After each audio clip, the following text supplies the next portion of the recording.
Welcome back to the Crypto Trends Podcast, where we cover all things cryptocurrency, blockchain, Web 3.0, and AI. I'm Robert Croak, and I'm joined by my co-host, Armando Pantoja. Both of us and our amazing team are excited to bring you the best information, guidance, and strategies each and every Wednesday. So follow along and always remember to take notes and take action. So let's get into talking point number one, Bitcoin's market position, where it's going in the near future, and all of the exciting news. We've seen so much institutional momentum. We're seeing strength against the resistance levels, and coin has also recently held above key resistance levels, which really is a great signal for potential for continued upward movement. And we have all of the election influence happening right now because there's so much uncertainty in the markets with the election taking place just in a few days from now. So it's exciting. So let's dig into it, Armando. Bitcoin, it's been making waves. It's hitting around 73,000 this week as we film, with everyone speculating about its future. And Bitcoin dominance rose to 60% for the first time since February of 2021. So that's a big mouthful, a lot of great information. Where are we heading with Bitcoin? Yeah, we're at a very exciting time at the beginning, I believe, of a huge bull run, right? Is that it's backed by this time, and I was talking about this earlier today with somebody in the streets, actually, but this time is different. Yep. Because institutions are involved. This is the first time we've entered a bull cycle where institutions were this much involved. And there's even people out there saying that we could be into almost what a merge cycle, right? And what they mean by that is they say that the halving normally causes a uptrend, a bull trend, and then normally there's a drawdown, right? Well, a couple of years, then another halving comes and that introduces another bull market. But this time they say there will not be a drawdown. I don't think so either. It's just going to be straight up, and both halving cycles, the 4-year cycles, are going to merge into one super cycle that's actually 8 years, which could push Bitcoin well past 1 million. Now, the only thing that's out on the horizon right now is the election. Yep. And that's a lot of uncertainty, right? The prediction markets are steadily moving towards a Trump victory. Every day it goes up another point or two towards a Trump victory. Now, it's not saying that we endorse Trump, but that's what the prediction markets, poly market, is saying. That's one big one, but there's a lot that are saying the similar things. So once that uncertainty is removed, regardless of who wins, Bitcoin is going to continue its path towards 100,000. Now, if Trump wins, I think it's going to be at 100 quickly. If Harris wins, I think we'll get at 100 sometime early next year. But regardless of who wins, I could see a huge future over the next 3 months for Bitcoin. And I think we're going to be in for a crazy ride. Yeah, I think we'll talk about that next. But I do want to touch on where we're at right now, I feel, is the perfect storm, because you have all this institutional backing, you have all of these inflows into the ETFs, and there's just so much happening overall in the Bitcoin and the crypto markets. And if you think about it, just as we record this, $223 million of shorts were liquidated in Bitcoin just this week. And that is just another bullish sentiment of where we're going with Bitcoin.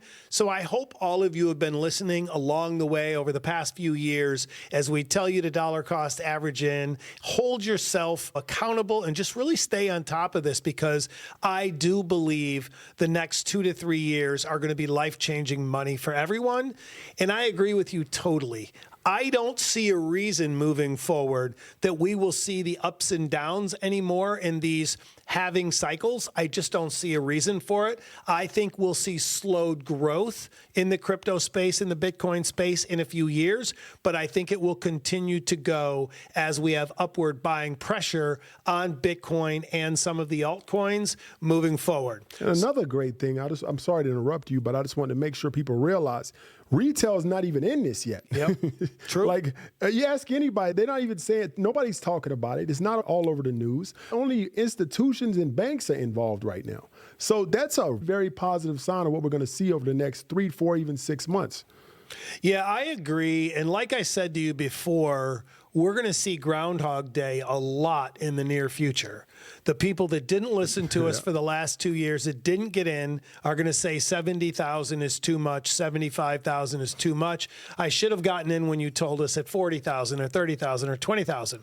And unfortunately, there's nothing we can do for those people. If they don't listen, they don't dollar cost average, and they don't see the future of cryptocurrency, then they should stick to the basics, and they should just have high yield savings, bond accounts, and maybe some ETFs, and still do well in their journey to financial freedom. But if they're not listening to where we're at in crypto, then it's just, there's nothing we can do at this point. So let's get into talking point number 2. Everyone is at top of mind, Harris versus Trump. What does that mean for crypto, and what does that mean for the markets? And I think it means everything, because I don't care who wins, because we're going to win regardless. But if you look at it from the perspective is right now, everyone believes Trump is going to win. He's very pro-crypto. He has stated publicly that his first day he's going to fire Gary Gensler. Then the other side of the coin, Kamala Harris has been very tight-lipped about crypto in recent weeks and even months. And she has also mentioned she is going to promote Gary Gensler. So that's a big sticking point, because Gary Gensler has been so against crypto for so long.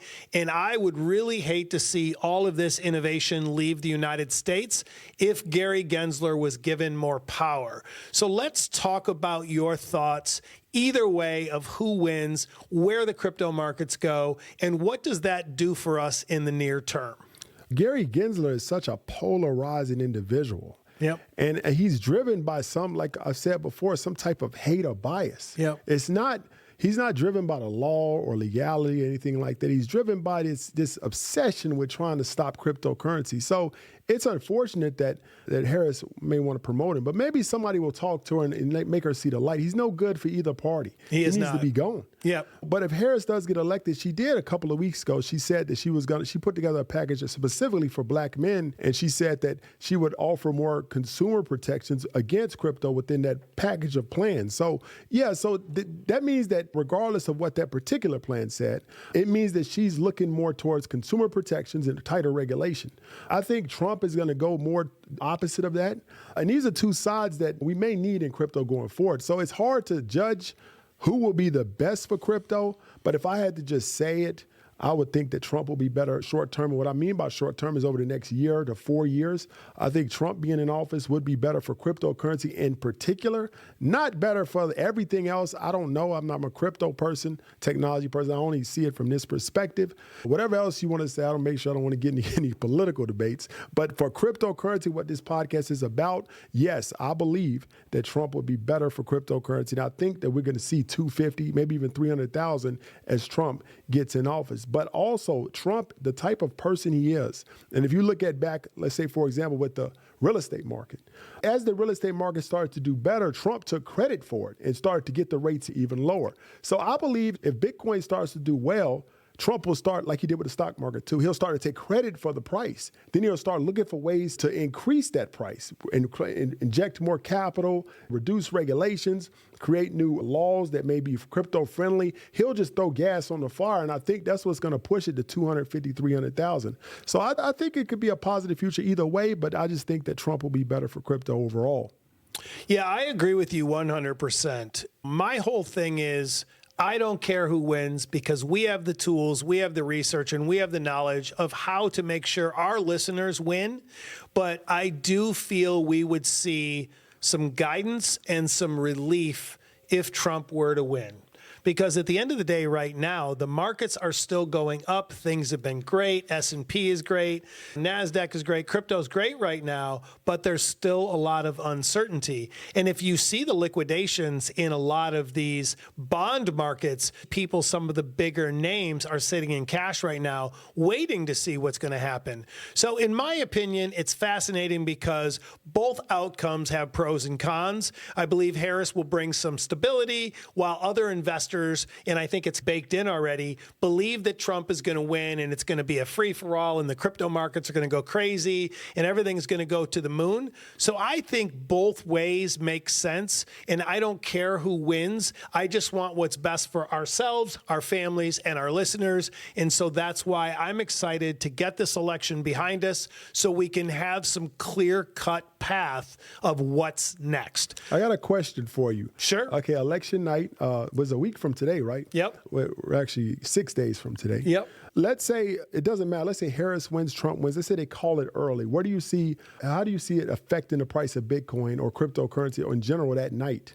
Could it be a sell on the news event? Could it be the uncertainty's over, so more capital that's on the sidelines come in? I can see it going both ways. I would have to lean more towards some capital that just wasn't sure. So maybe if Trump wins, the capital will come into the market. But I want to know your opinions on that. That's a fantastic question. And in my opinion, it's already there. I think so much of this price increase where we're at right now, $72,000, is already baked in.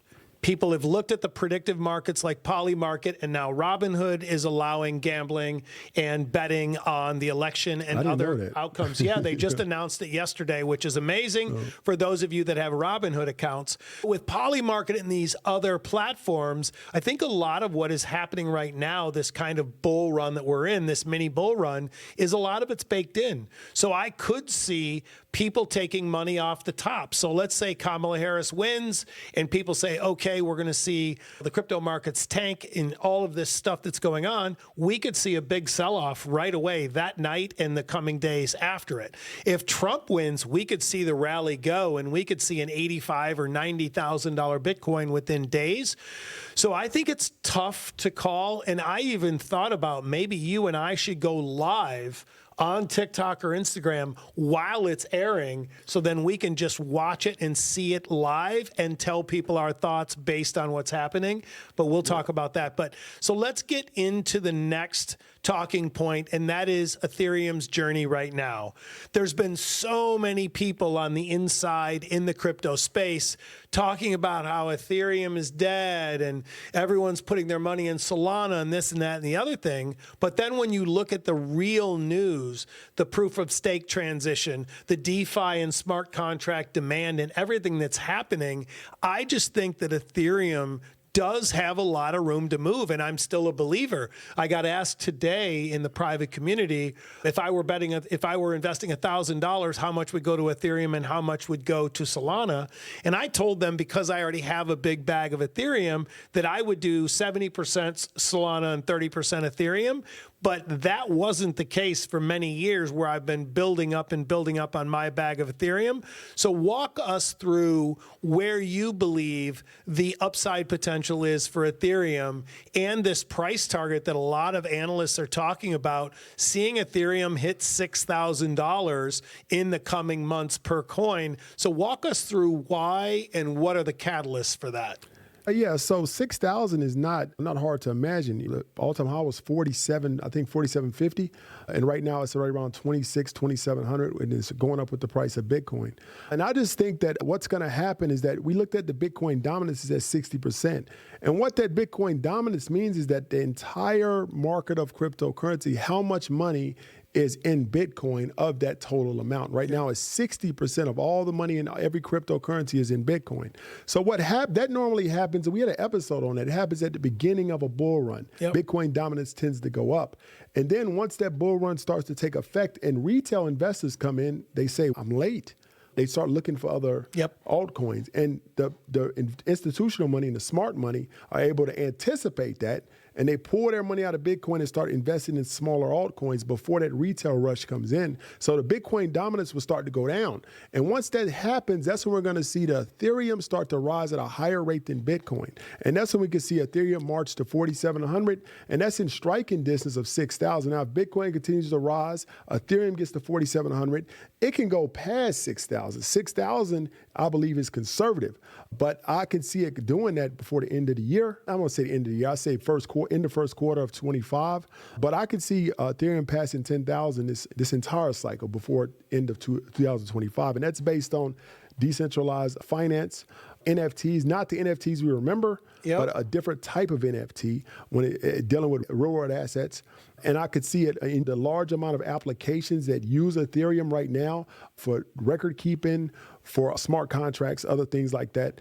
All of those things working together is going to drive the price and the demand for Ethereum to sky-high valuations. And I just think that, we can get past 6,000 on the 10,000 before into 25. Yeah, I agree. As Ethereum transitions to proof of stake and it's fully implemented, we're just going to see a lot more staking rewards and less sell-off from miners.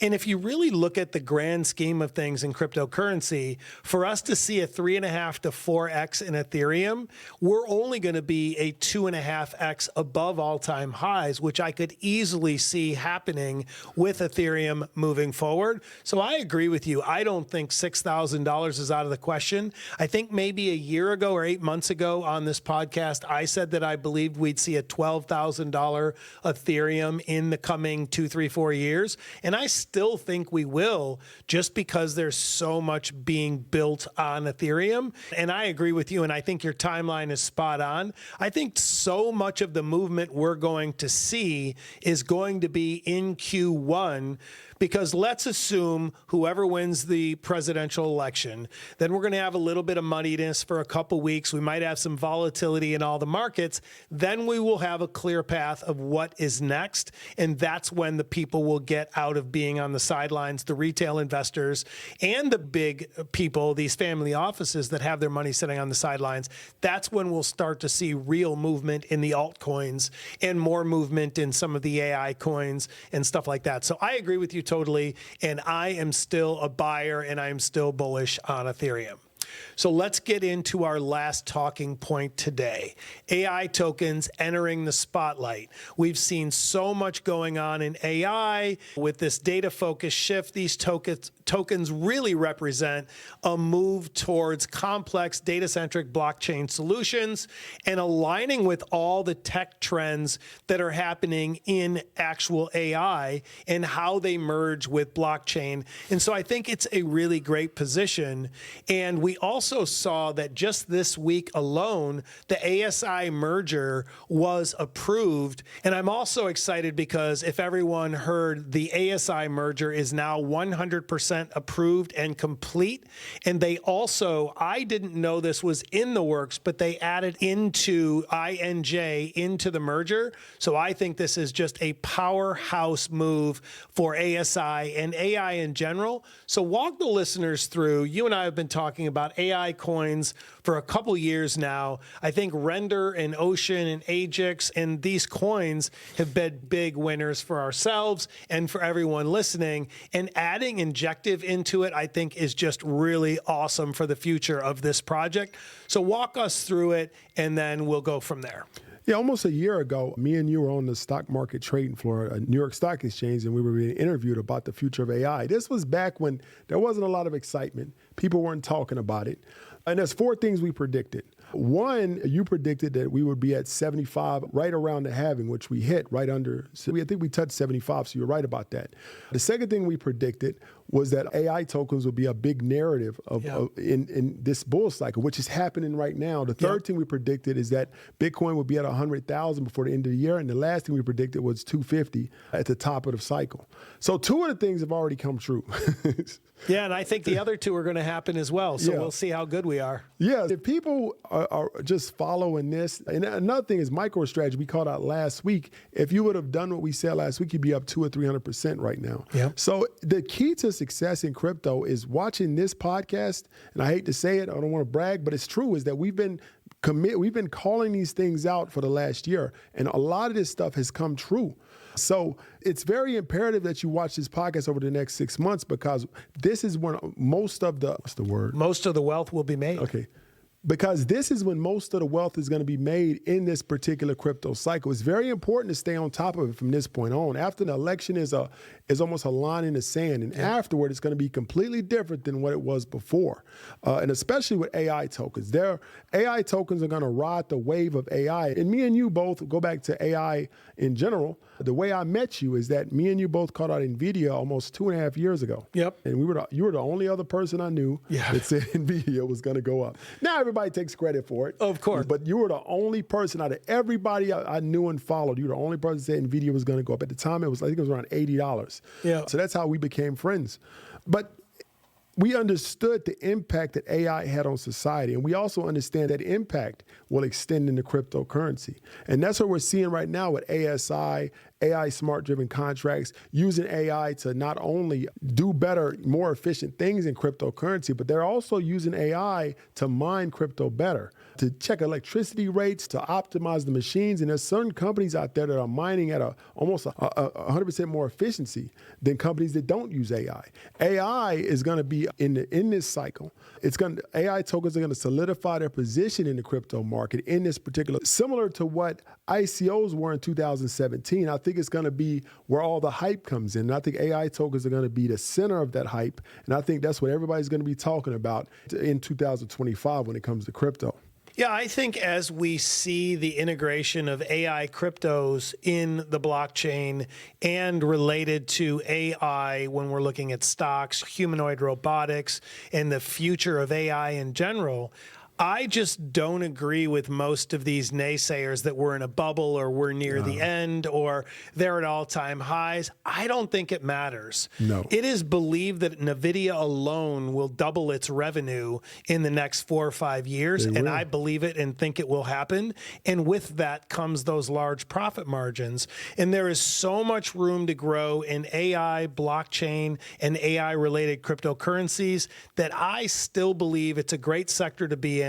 I'm glad we called out all of these awesome projects in 2022 and 2023 because we've given people a very long window to grow their bags and really make a lot of money, but I still think there's a lot more to come. So thank you all for joining us this week and every single week. We appreciate you stopping by, checking out the Crypto Trends podcast. If you like it and love the value that you receive from it, please give it a 5-star review, share with a friend. You can find us on Instagram at Crypto Trends Podcast, on Spotify, Apple, and YouTube, and we'll see you next week.